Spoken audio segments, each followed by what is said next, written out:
most American mean when it comes to vehicles? Well, you might be surprised.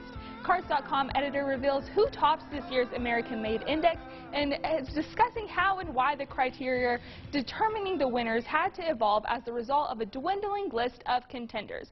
Okay, so let's just start. Who's topped this year's index? This year, number one on the index is the Jeep Cherokee, which is assembled in Belvidere, Illinois here. It was in second place last year, and it has bumped up and is now in the top position. Okay, tell us more about the American-Made Index and how it has evolved over the years. Well, we started the American-Made Index 12 years ago because we knew that many consumers want to buy American, regardless of what they're buying, but especially with vehicles because they are a commitment and they're very expensive and they can make a contribution in the U.S. economy.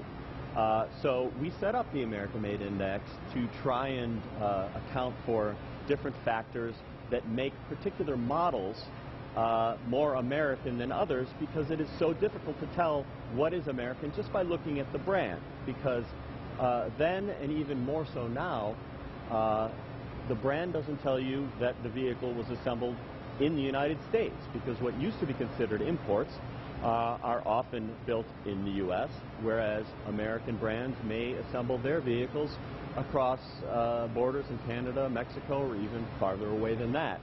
So our thinking was, we got to help people figure out what are the most American vehicles as it relates to the single purchaser's impact on the economy. So we look at things like the domestic parts content. We require assembly in the U.S., of course, engines and transmissions primarily from the U.S., and we also calculate the labor force. All these things represent the economic impact of a particular model, just disregarding the question of the brand and where it might be headquartered.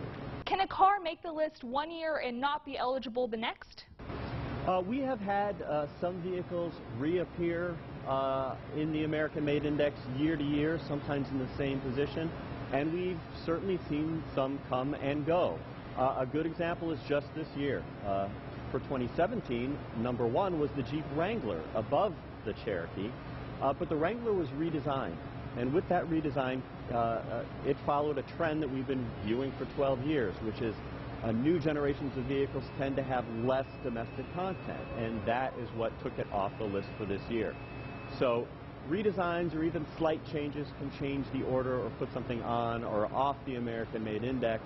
It really depends on how they change and the entire field, because everything is relative. It is a ranking of different models. Okay, and where can we find more information? The full American-Made Index and all of the thinking and data that goes into it can be explored at cars.com/AMI for American-Made Index. Okay, well, this was great. Thank you so much. Thank you.